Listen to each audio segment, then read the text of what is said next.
I'm joined here by Prisha, who's going to be talking to us a little bit about Vatica's latest Be Visible campaign. How are you doing today?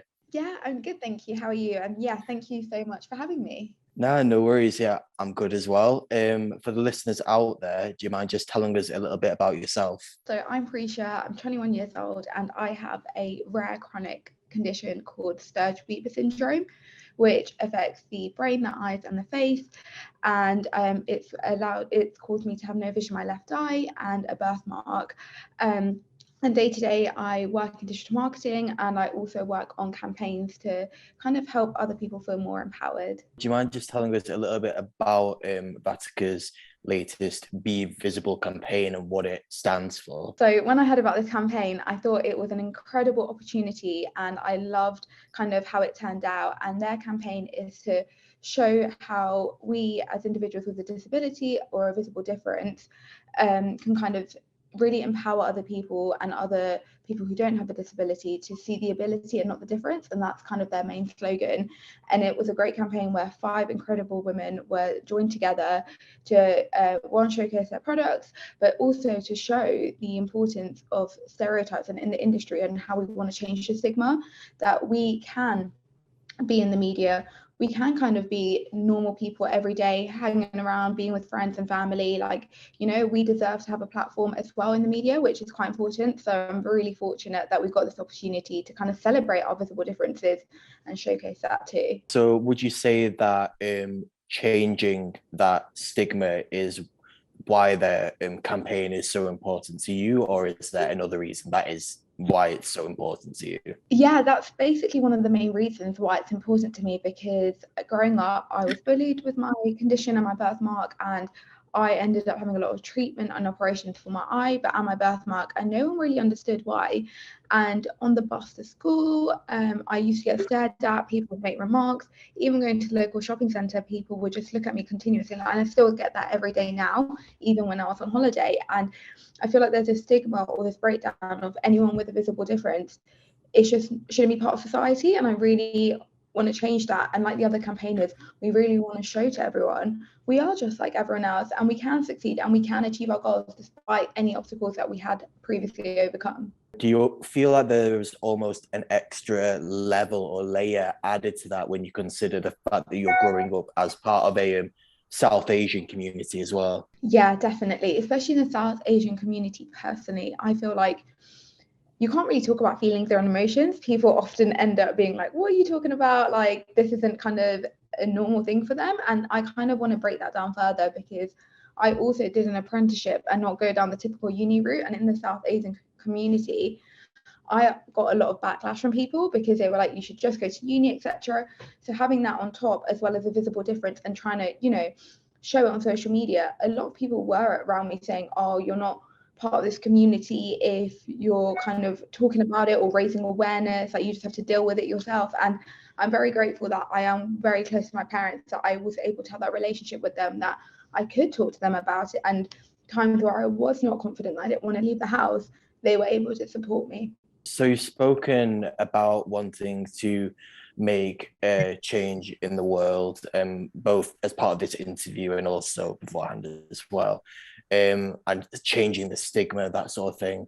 Like, how do you actually plan on going about doing that, apart from obviously being a part of this campaign? Prior to this campaign, I've had incredible opportunities from building my own channel, which I started when I was 16 years old, when I kind of decided, you know what, even though I might not be the most confident, I still want to help other people out there, because everything I had gone through, I never wanted anyone ever, whether they were younger or older, to feel like that. So I kind of picked up the phone, started my YouTube channel, kind of grew my following from there, and then directed it to Instagram and TikTok when that came out.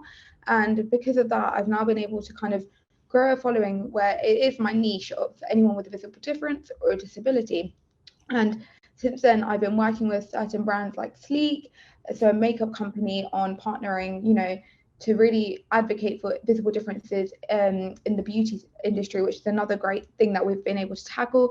And going forward, I'm really excited to, you know, work with agencies like Ethnic Reach and Vatika again to really showcase the importance of people with visible differences and how we want to kind of overcome these differences that people may believe that we really do have, but we can succeed too.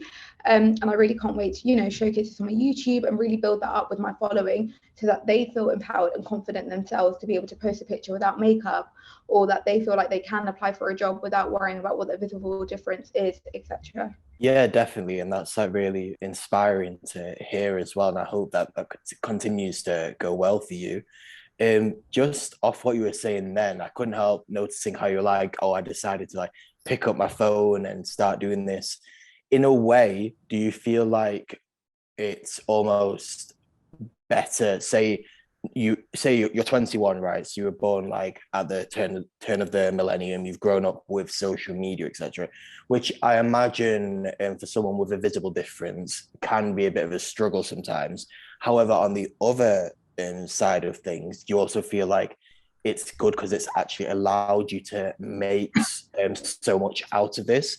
Whereas, say, if you were born like in 1980, you would have grown up with no like means of actually, because it's so easy now, right? You like say you can just pick up a phone and just start doing what you want to do. Whereas beforehand, you had to be selected to actually get on a level where you can have a platform, if you know what I mean. Yeah, definitely. And I also feel like I'm quite lucky that I've had a social platform and I've built a community, because it's also helped me, to be honest. When I posted my first video and I got a lot of support and other people saying, oh, they've got this rare eye condition, they've got a birthmark, they feel exactly the same way.